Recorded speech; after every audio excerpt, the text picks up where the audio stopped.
Tonight, we present the results of our investigation into the WWE's trip to Saudi Arabia. Whenever they returned at the beginning of this month, it was mired in controversy, and now it appears that a lot of that controversy was unnecessary, but somebody is lying, and that's for certain. The question is who? And we're not going to point fingers, we're simply going to ask questions today, and hopefully find answers in that. We'll also be reading a lot of the comments and tweets and other posts from social media that you have sent. If you have a question that's legitimate, I want to know what it is and answer it if it's at all possible. And we're going to share some quotes that we didn't share in the story, as well as more perspective from the wrestlers who were on the plane and flew back home, albeit a little bit late, with a lot of frustration, but a lot of misinformation being reported out of that trip too. That's all next on NEA Report.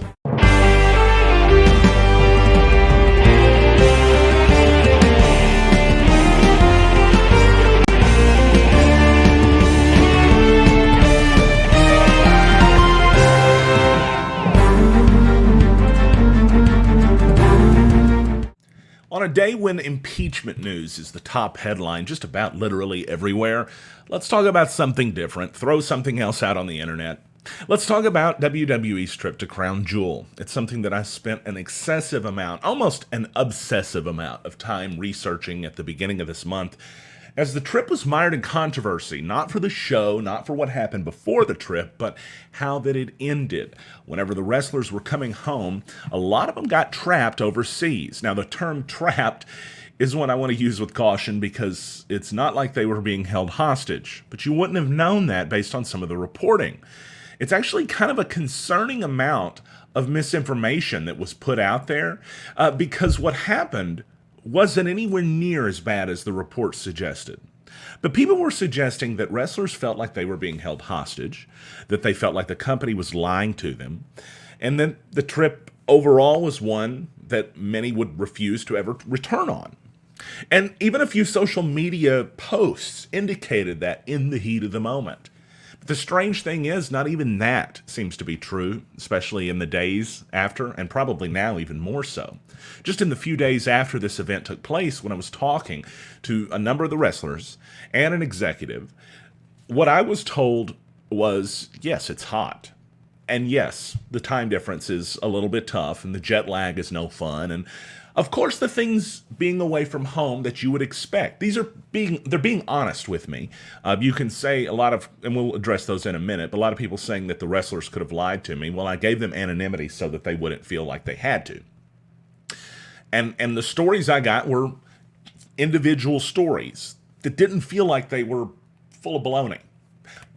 And I'm pretty good at picking that up, by the way, because I have to deal with it kind of constantly around here on NEA Report. If you follow us, you know that.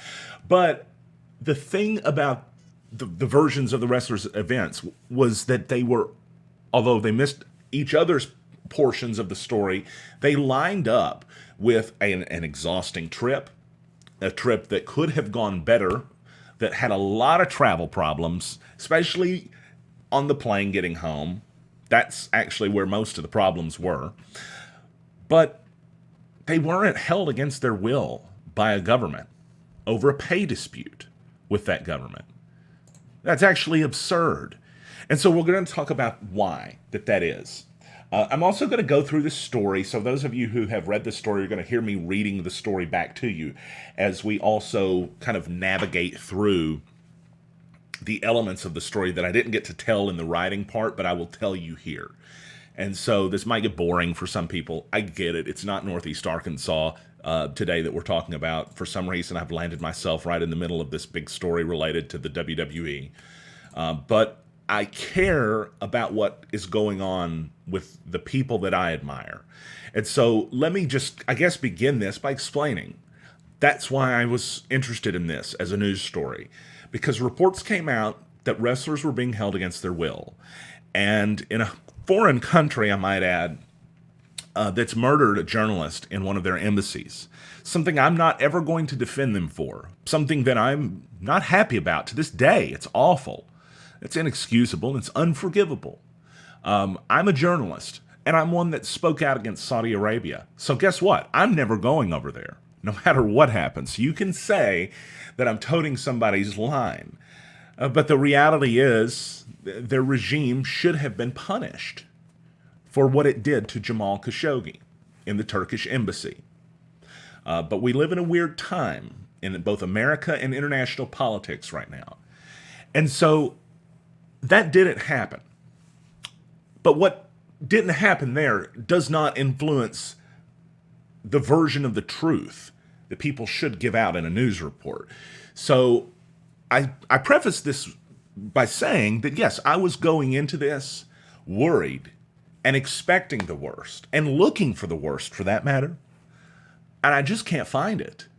So if it's out there, before we say anything else, if it's out there, if I'm missing something and a wrestler's watching this or a talent or somebody in the office, and they're saying to themselves, if you just knew what I knew, literally, there's the email address. That's all you got to do. You'll be anonymous if you want to be, which is by default what all people are when they contact me. And that goes directly to my inbox. Nobody else gets that. There's no mark that's going to be looking at this and saying that they can't wait to reveal online who that they talk to. Okay? Legitimate journalism is very important to me.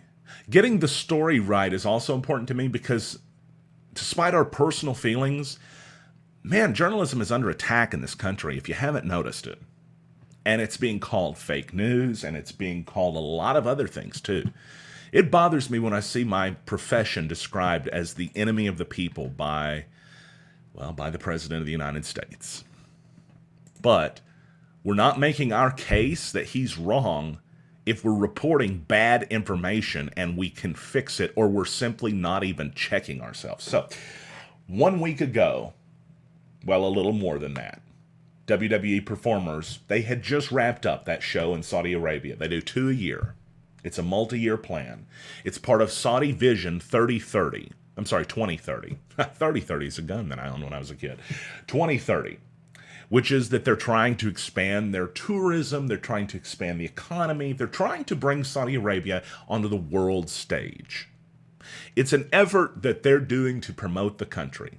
And so the performers were in Riyadh for a show that reportedly estimated about $60 million WWE got paid for this show. Just one. There's been reports online that the top talent there, who was Tyson Fury, yes, the boxer Tyson Fury, and there's been reports he got paid $15 million just for this show. I have no reporting on that. I have no sourcing on that. No idea if it's true. The $60 million figure is based on the number of shows that they're doing and the total figure that was released, which was that it was $1 billion deal when they announced it. It makes sense in those regards. And these are all important details. You'll see why in a bit. There were more stars than you can usually fit on a single show. Brock Lesnar, Cain Velasquez, Hulk Hogan, Ric Flair, Seth Rollins, The Fiend, Bray Wyatt, who won the title, by the way. A lot of people there.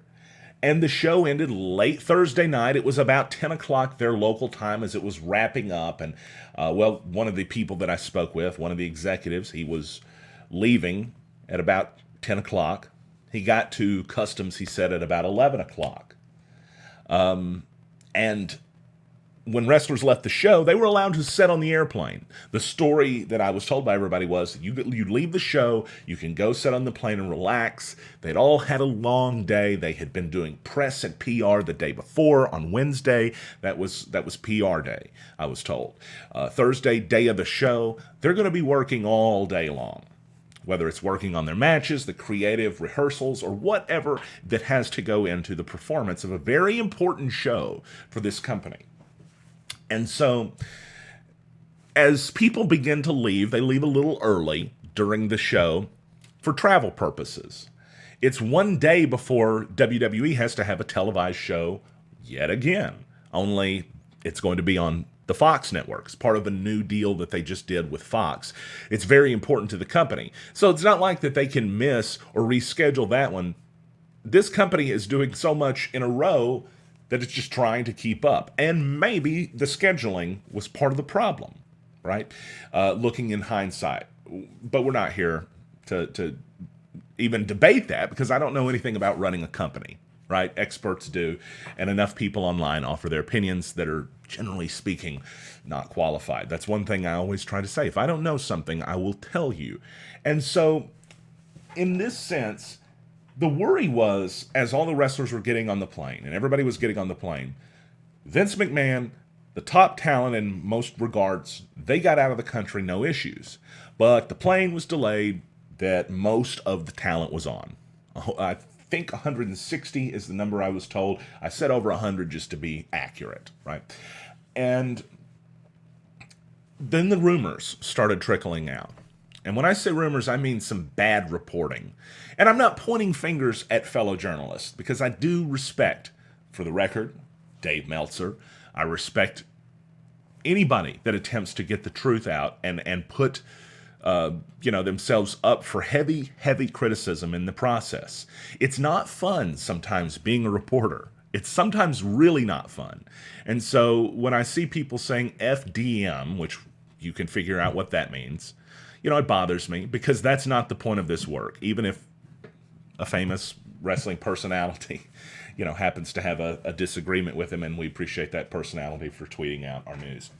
The news starts to go out, and we'll talk about where it came from, that the WWE stars are being held against their will. And this got picked up, by the way, by the New York Post, Vice, Fox Business, lots of other mainstream outlets. Of course, all the wrestling reporters had it. It was echoed in those stories. For instance, Fox Business, which had to delete their article, by the way, because it was just so wrong.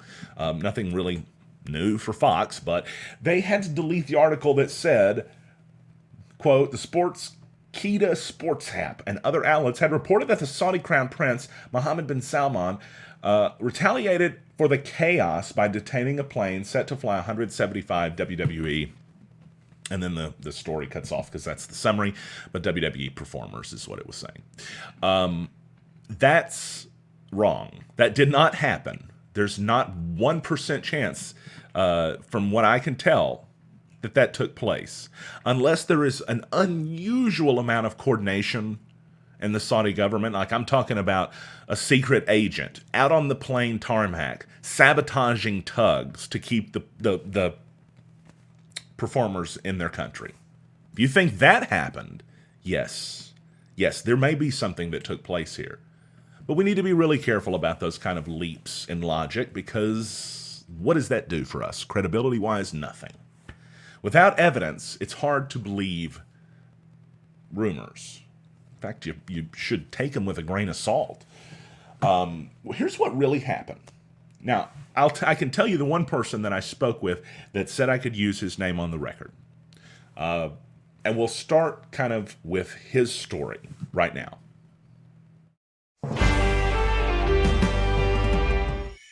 One of the first people that I talked to was AJ Styles. He's one of the top wrestlers in the WWE right now. And probably ever, in just a few years, he's put himself in the leagues of Shawn Michaels, Bret Hart as the greatest in-ring performers of all time. He's up there with those guys. He's been in WWE for less time as some of those legends. But he's been around the world as long as anybody. He's in his late 30s. He's traveled the globe. And he came to WWE relatively late in his career. But that gave him a lot of experience around the globe, and a lot of that made for interesting insight into what we're talking about right now. He said that he thought there was a lot of miscommunication that was going on when we were talking. He said that that's what he understood, at least to be the most frustrating thing at the time, was that the Saudis were on their own time. He said, in his words, I'm not sure if it's their culture or what. They're like, don't worry about it, kid. We got this. He said, we were told if you left early from the pay-per-view, you could get on the plane and relax. But when we got there, all the guys were just sitting there. And it took so long. We would just get a small amount of information. And he said so much that it would actually make you mad. That's possibly because of a cultural difference. But that's also because of what we found. And we'll talk about that more in a second, but we found the actual reasons for the delay, and they were a laundry list of reasons. So if all that was happening organically, one thing after another, it would be difficult for any airplane crew to keep up with and then inform the passengers. Not to mention, all your passengers are, giant wrestlers who have huge social media followings. That adds to the complexity of it all, I'm sure. So AJ says, as he's watching all this happen, he says, guys like myself know there's only so long before the pilot gets on the plane before they can get timed out. And so he was thinking of that too. And that's a fair point that I didn't even mention in the story. Because on top of everything else, that could have also been a worry and maybe another reason for the delay. So the plane they're on, it's a 747. That's the big one, remember? And it's Atlas Air owned. Atlas Air, a company that charters jets along with the mechanical and crew, or they just provide the mechanical and the crew, right? They have these, I looked into the company to find out their offerings, and those are the two things, packages that they offer. Obviously, it's a very specific need, right? Sports teams, things like that need to travel together, that need to kind of be away from the average public during their travels and such. So this jet, first, the tug malfunctions. The tug is the thing going to pull it into place on the runway and where it needs to go. And so the first thing to happen in our research, and this is what the executive told me, this is also what we found from, in essence, every source we could look at. The tug malfunctions, and then becomes the challenge of finding another tug. I'm told that took a while. That wasn't exactly quick. But the next problem is when the plane got tugged to the wrong spot on the runway. It just so happens that spot, as Arn would say, my spot, that was where an executive of some level, I'm told, flew into the country. Now, the words, and that's a quote, executive of some level, unquote. I was told that in the sense of like a royalty or someone in the Saudi government was flying in, like a member of the royal family. It's not like they knew. It's not like they were, the pilot run out and said, this is the person that's now delaying us. Think about that. That's kind of ridiculous. Some people are suggesting that's what should have happened. So they didn't know who this was. They just knew they were in the way. And at that point, get out of the way, right? So the chartered plane had to be held back for that reason too. The superstars, they're getting restless during all of this. And you got to remember, it's all happening real time. They're not getting a lot of info. So at this point, that's when AJ Styles is telling me that he's asking, what in the heck is going on? What is this? And then the rumors are starting to spread. And so he had a really interesting point. And I guess I'll get to that in a second because I want to finish the story of exactly what happened with the plane. Get the facts out first, and we'll talk about AJ a little more. So the airplane, the passengers, it's been delayed a few times. There's another delay that pops up. This time it's with the manifest. This delay involved the Saudi military police and customs. The delay was a back and forth, and I was described this delay by the executive. It was told to me that it was one side thought that the other side was supposed to do their work first, and there was a stalemate, at least for a period of time, between them two, between the two sides. So if the two sides couldn't agree, yeah, that's a snafu in communication, and maybe that is a slight poor reflection on, the local government. I would suggest maybe they could work on that. So nobody's glossing over any details here, right? Just pointing that out. But that's what happened. So that communication gaffe, it was described as just a mere communication gaffe.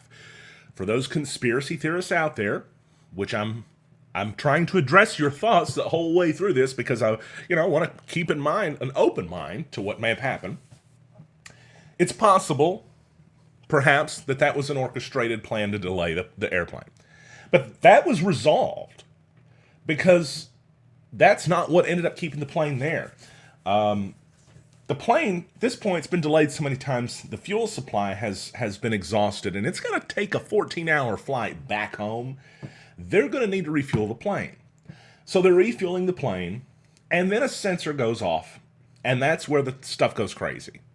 Because this piece of equipment, according to Jerry Lawler, who was told this by the folks, he wasn't there, but he was told this by folks and repeated it on his podcast. A piece of equipment used in the fuel transfer between the engines had some kind of a problem. And that piece of equipment was not available locally in Riyadh, Saudi Arabia. So it had to be flown in from Germany.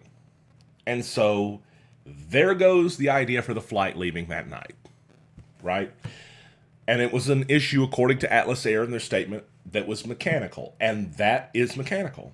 WWE said mechanical. And then that sensor is mechanical.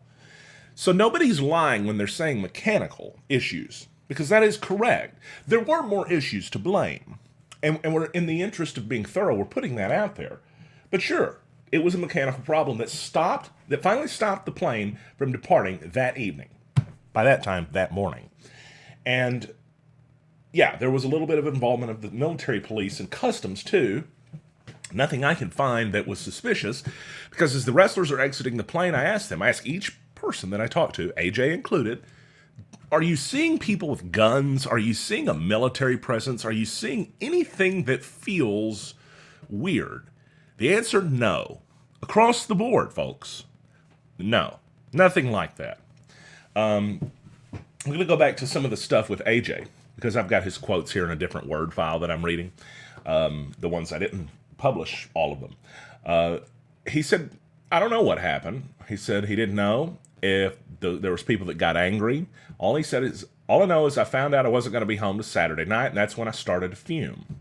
I missed out on something really important, he said. It was some kind of family event that he wanted to be home for, and he was not going to get to be home for. And, you got to give him credit, man. The guy wants to be there for his family. And he mentioned them a whole lot while we're talking, He said, of course, when you're angry, as he was, he said, you're like, I'm not going back. He said, but then you get home and everything's fine. Everything's good. And you look back at it. And he said, I had the best sleep I'd had a couple of days in one of their hotels. He said, I guarantee you nothing like this will ever happen again. I don't think WWE will make the same mistake twice, which I've heard that from several people, by the way. And I asked AJ, I said, so why do you say that? Like, I wanted to know what he meant. I challenged him on that. I said, what makes you think that this will never happen again? And he said, because of all the events that took place, it was a freak accident, one after another.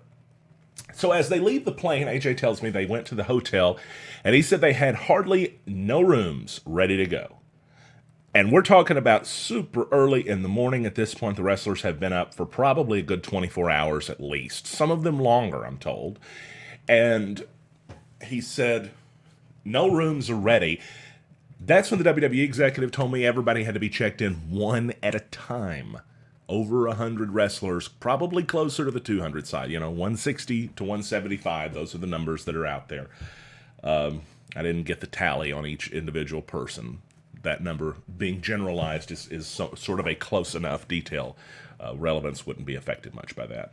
So one after another, they get them checked in. Still frustrating for the stars, of course. You're probably getting a few social media updates around now that are saying never again or whatnot, asking for prayers. He said, but after they started getting into the rooms, things simmered down. AJ said he got the best night's sleep he'd had in forever. He said things started to calm down once they knew they were going to get to go home. He said they're in different time zones, they were jet lagged, and everything was just hitting. He said he was just as mad as anybody, but a lot of things came into play with that. He said, again, a lot of that has to do with their culture. He said, not a lot of information is coming your way. He said, I don't know what it is. We just didn't get information. And usually we don't need the information because we're going home. I don't think we were treated any different. It's not like we had guns pointed at us. I barely seen, and then he trailed off and he said, they always have military over there. But I never did see anyone even pull out weapons to show them to us. So there's a military presence there, but he says there always is. AJ said I wasn't fearful of their government. I had no reason to be. He said I was just pissed off that I couldn't get on the plane and go home. Another issue happened involving that the women who were there to do the travel, according to AJ, weren't there, or the travel guys, whatnot. I don't know if there's just the travel people, he said. And so the people who knew what they were supposed to be dealing with, the experts and that stuff, they were already gone, and it was leaving a lot to the wrestlers to figure out. But AJ went on to say, and he, this is some positive stuff about the company. He He said, just working for the WWE, working with the WWE for the past 4 years, they don't make the same mistake twice. That's just not who they are. They're usually a well-oiled machine. Sometimes, he says, there's a hiccup every now and then, and they learn from it and they keep moving forward. A lot of people, he said, don't understand how big the WWE is. As big as it is, you'd think there'd be more problems. The truth is, this is usually something we don't do. The trip that they take over there. And he mentioned. And I said, are you excited to go back? Because at this point I want to know, like, what level of candidness am I getting? He says, I'm not pumped about flying 14 hours to a place in the 100-degree weather. That's never fun. But he did say the fans, they like who they like. They know, he said. They cheer for you, even if you're the bad guy. AJ finished that quote by saying, believe me, I try to get them to hate me. And it's kind of funny to hear that. He talked about how that they were breaking down barriers in the company. But he also mentioned that his gut feeling the whole time, and that's the point of the story, was that even though the stuff was out of his control, out of the pilot's control, and they weren't getting enough information, he didn't feel like that there was some kind of ulterior thing happening. And he said he can't refute what he was told, which was when the pilot told him as he's sitting in the aisleway that it was mechanical. So he said it is what it is. In fact, that's something I'm told that's said a lot in WWE. It is what it is. I asked him if he would go back. He said, if they need me for any show, I'll go back. I'll go wherever I'm needed. I'm 100% and will always be a team player. But that was it. And I mean, there was that openness. He had the openness of, did something happen? I don't know if it happened. AJ's story was that he had no reason to think it happened. But AJ never said that definitively, this didn't happen, believe me. AJ gave me his accounting of what happened, which we put together with the others too. We'll talk about those now. I can't put pictures of the other wrestlers up because I told him I wouldn't. But what I'll do is put the article back up, which you'll probably be tired of seeing, along with a little map that has my background name in it. So I talked to other people too, especially after our conversation. It's like I heard AJ tell me what he saw. He sounded open to believing if there had been something else, but based on what he was describing, there just wasn't. So I asked some others. I asked one of the stars that's been to the Middle East many times. And he said his mention was they've always been treated with love over there. Because WWE stars are, they're bigger celebrities, I think, maybe internationally than some of us realize over here, because in the U.S. we're exposed to so much. I think professional wrestling is a little bit different, especially in the Middle East. And all the descriptions are told to me, indicating that. But this person told me a lot of things, Stan, were blown out of proportion. And he said, you can't talk to each person. I don't know what happened, but the rumors got so wide-ranged and out of focus, I actually laughed at some of the stuff. He said there wasn't a whole lot else going on, and he said he could see if they were in a bad place, had no food, had no water, needed to come up with a plan, or he kind of even made a joke, needed to call an inspector. But he said they had the best food. They had amenities they were taken care of. It wasn't a situation that they felt like they were being treated badly in, this wrestler stated. He said, there's nothing I can say bad about Vince. Clearly he likes the person, is a fan of Vince, and so some people will, they'll make their own assumptions of this person being a company person. And I think he probably is, but I'm trying at any point to get information from any of these individuals. Just tell me, and you don't have to put your name next to it. Did something happen that would have made you unsafe? And the reason you want to know is to stop it in the future. Nothing from him either. I asked him, I said, did Vince leave you guys over there? Do you think Vince thought that, get the heck out of there and leave my wrestlers behind? Because that was reported too. He said, there's nothing bad I could say about Vince. Vince helped me out in personal situations. He said, Vince has helped numerous employees and people out with personal situations. He said, I don't get how people say he doesn't care, citing that obviously in those he did. he said that he didn't think Vince would do that. I asked him who he saw there. Did you see military presences? Did you see, some type of armed enforcement? He said normal people you would see. He said there wasn't a heavy military presence, no crazy people, he said. He even told me that guys were upset or irritated because they didn't know, but he mentioned that an executive over there in charge of the travel was doing a heck of a job trying to, make the most out of a bad situation. And he said that he was treated like, he was treated well. He was treated like a big celebrity. Very nice. He said nobody was in danger. And he said nobody should have felt it because he said we were partying on the flight back. Finally, as we finished our conversation, he mentioned to me that a lot of the tweets that went out, this particular wrestler, not a big fan of those, he said. He called them unnecessary. He said he was even trying to go to his peers and tell them, hey, we're okay, guys. Everything's all right, he said, because he had been there so many different times. Some of them had not been as many times as this wrestler had, who's been with the company for a very long time, we'll say. At least a decade, just off the top of my head, and I know it's longer. He said, nobody gave me the feeling that my life was in danger. He said, in fact, Saudi Arabia is trying to better their relationship with us and the world. And then he mentioned, look at what Natty Neidhart and Lacey Evans just did. They created a moment in history.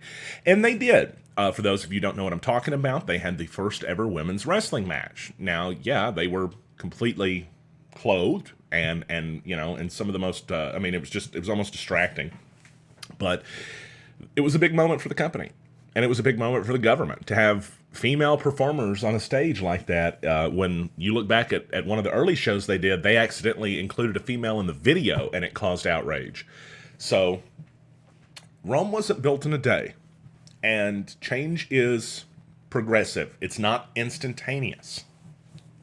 Sometimes you have to move in the right direction, and sometimes you don't get there overnight. And look, I've already told you what I think about the situation with the journalist, Jamal Khashoggi. Yeah, terrible. Not cool. No way about it. But there is a way forward, and maybe the government's trying to make that. So the third star I talked to, by now at this point I've talked to 2 wrestlers and an executive, and 2/3 of my conversations have been anonymous because I'm trying to gain that candid look into what happened. When the people are talking to me, they're being at least what sounds to me like open. They're using language that you probably wouldn't use in an interview with a reporter, which, that's fine. Most people tell you I'm foul-mouthed anyway. But they're giving me an idea and including their frustrations with it too. And so, I just wasn't finding what we thought we would find, and I didn't understand that. And around this time, I'll mention that Conrad Thompson contributed to the report. And when I put that in there, a lot of people thought that meant he had something to do with the writing process. He had literally nothing to do with the writing process, was not involved in the editorial process. He read the story just like everybody else and never told me one thing to change or anything like that. He didn't give me a direction to go in. In fact, we both had interest in this because we wanted to make sure something bad didn't happen to the people we care about as performers. That was our only mutual interest in this, and both of our reasons for coming after this as a story or just as an investigation. Because it wasn't about putting a story out on a deadline. It was about actually finding the truth and presenting that out there to people who would hopefully, make good decisions with that from what we could find. And so at this point, I tell him, I say, I can't find anybody. I feel like I'm missing something. Can you help me find someone else? And he once again did. The guy knows everybody. But what he would do is help me get in touch with people. And so I got in touch with a star that has been vocally outspoken. He's had no issues stating his opinion with his name attached to it. So I said, here's anonymity. I'm going to give it to you. Nobody will know who you are. Tell me what happened. This was the tide turner for me, this conversation. Because at this point, I expected to hear the worst. And I heard him complain about the company. I can't tell you all those complaints because some of them are specific and would out who this person is. But let me just tell you what he did say. He said, It was stressful. Everybody was waiting. But we've never been treated with anything but respect. He wasn't a big fan of 20 people leaving. There was a weird statement about the company put out about those 20 people leaving, and it ended up not being true. The company obviously brought them back. It was nothing that the 20 had done on their own. 20 or so people, including behind-the-scenes staff members, had to return for the SmackDown show on Fox that night. But that left a lot of people miffed. They didn't care for that. He did not. But he said it wasn't just top guys. Camera people, and production people were coming back. So I asked him, I said, what about the reports of you guys being held hostage? And he started laughing, right? Like I had to make a note, laughing at me in my notes. There were no hostages. We just wanted to go home, he said. That day is really long. We were there for maybe 12 to 15 hours. And by saying there, I mean, I think he means in the airplane, waiting. If that's the case, that is brutal.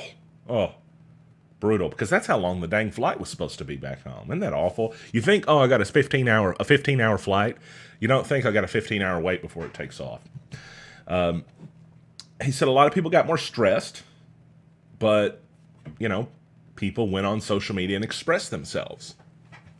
And, you know, I guess I probably shouldn't say if this person did or not. So anyway, we'll move on. He said, I've always been someone who speaks my mind, you know. And I asked him, I said, tell me about your feelings. I mean, whenever you're getting the news, did you feel like you're being deceived? And he said, everything is strange when one thing breaks and then another and then the fourth and then the fifth. He said the thing that couldn't pull the airplane. He said, we as Americans kind of take it for granted because we have big airplanes and airports, but now we're in a different country and one thing breaks and they don't have a backup. So, yeah, that's frustrating. And I'm guessing whenever he started hearing and the others started hearing the series of things that were not going right, it probably did sound a little bit absurd. How could this many things break at once? What is going on? You know, one person told me everybody turned into their own investigator and started looking for details and started digging for clues. Everybody was trying to find answers, and a lot of that comes with conspiracy stuff too. So this person told me it sucks. His quote, it was shitty. He said, but we've been stranded before. He actually brought up how the company was stranded in Ireland over volcano ash once, which is, you know, it's a good point. But then we talked, I finished up and talked to him, and I asked him, you know, would you go back? He said he would love to. Why wouldn't I? He said he loved the Saudi Arabian food, and he would for sure go back. And I'm pretty sure a lot of people would be surprised by that, but that's literally, it's hard to find one person that just a few days out from that is not the same opinion, because it was a bad situation then, but they simmered down, and this is where things are now. And he also mentioned, and this is interesting too to think about, not necessarily related to this as much, but he, you know, I asked him about the rumors on Twitter, and he said lately everybody has been negative on Twitter. And in his description, he said there's a really shitty energy.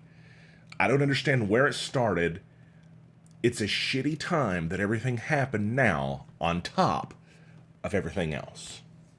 And so I asked him about the meeting, the supposed rah-rah meeting. He told me he didn't even know what a rah-rah speech was when I said that.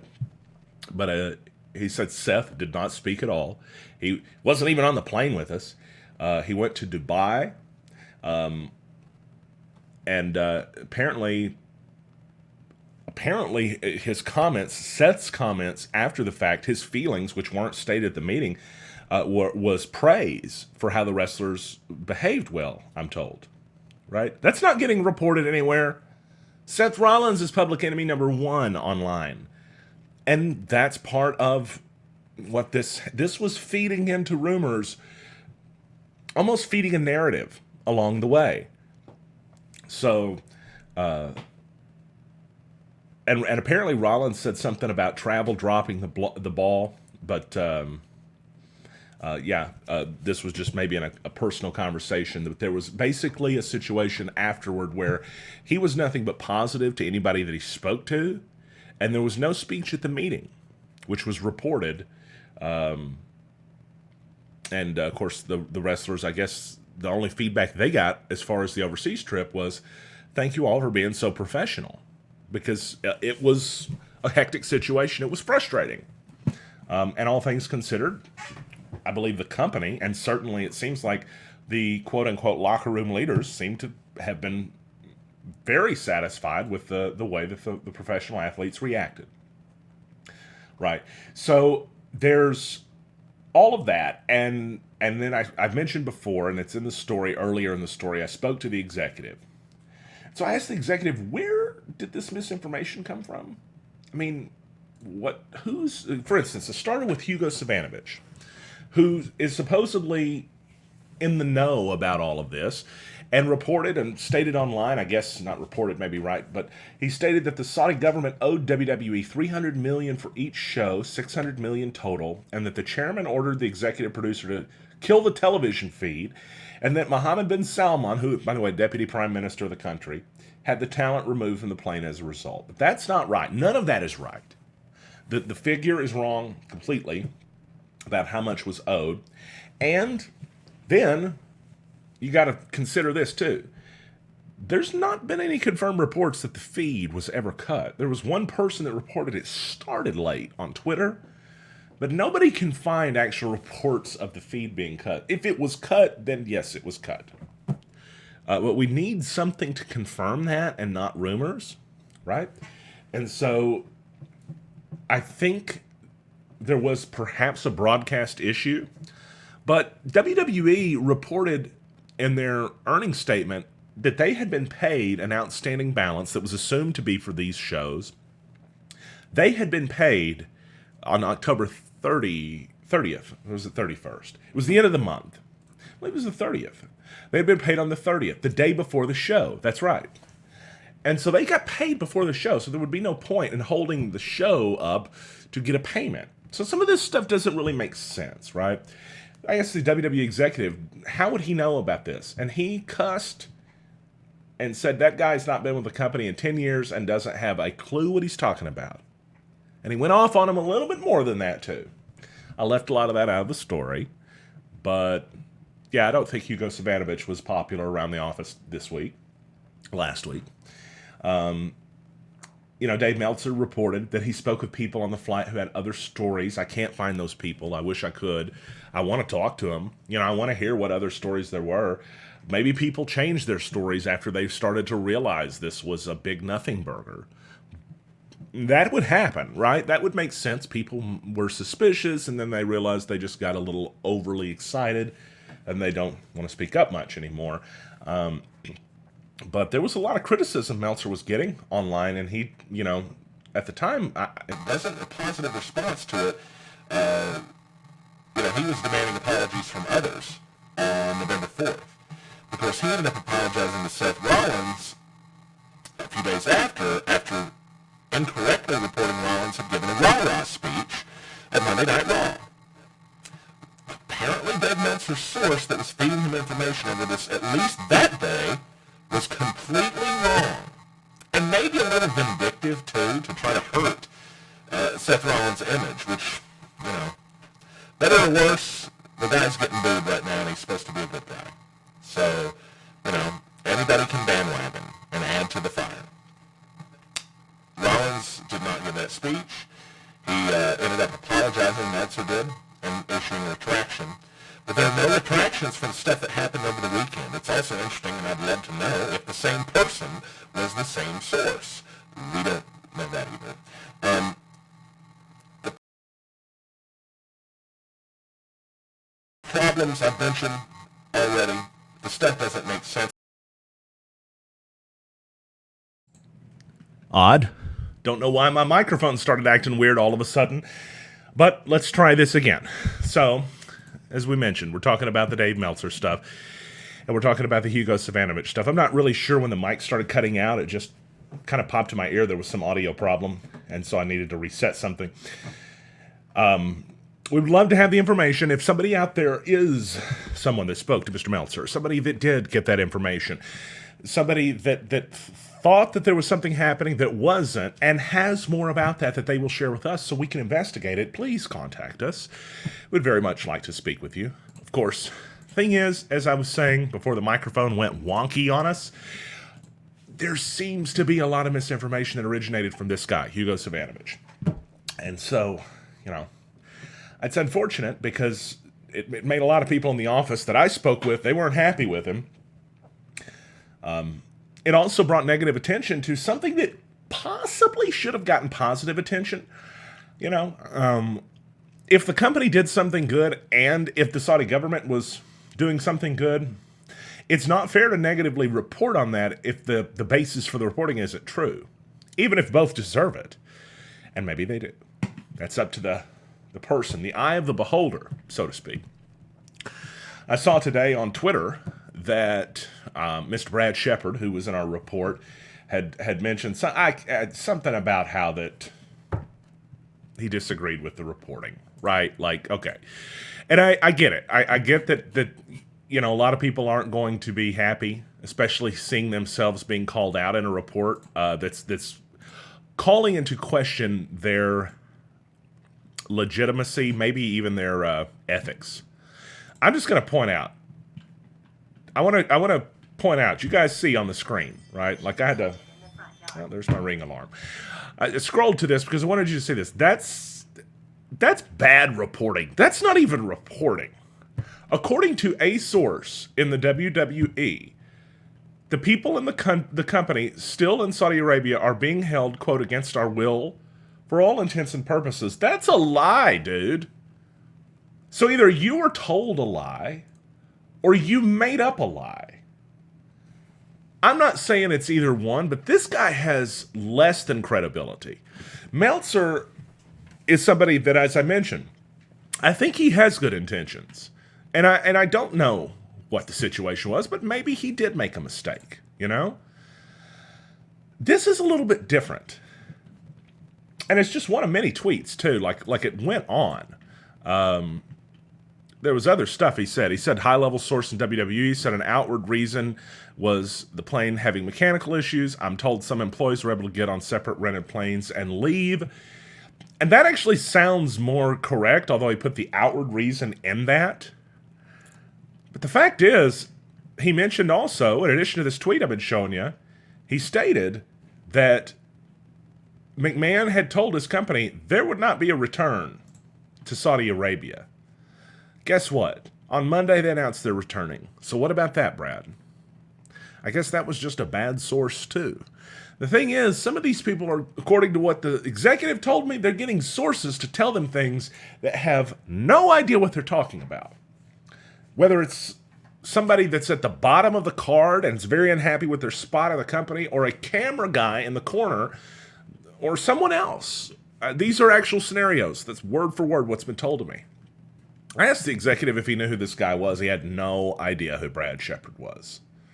In fact, none of the wrestlers did. But anyway, it's just curious because, as somebody once said online yesterday, which I saw, they said, why would I cite Brad Shepard? I didn't. Vice cited him. And that's where the problems were being reported from. You've got these guys that are pretending to be journalists. And in his case, he's not a journalist. I don't know that he's ever had professional training, but if he did, he would be issuing corrections when he's reporting majorly inaccurate details like that the Saudi government is not going to allow WWE to leave or that WWE will not be coming back. Neither of those true. Both false details, both should have been corrected, but he doesn't do that. That's what journalists do. They issue corrections. That's one of the things I point out about Meltzer. He issued a correction on his wrong statement about Seth Rollins. It's possible that correction should have been extended a little bit further out, maybe, to discuss a little bit of the details over the weekend, but I don't know. Meltzer knows who he spoke to, and I just hope that whoever he spoke with over the weekend, he does consider their credibility going forward, because look what we have to do now, And as far as Brad Shepard goes, nobody needs to cite this guy for anything else online ever, because he's not a credible source, period. I'm not interested in exchanging insults, although it does appear like he insulted my story a minute ago online.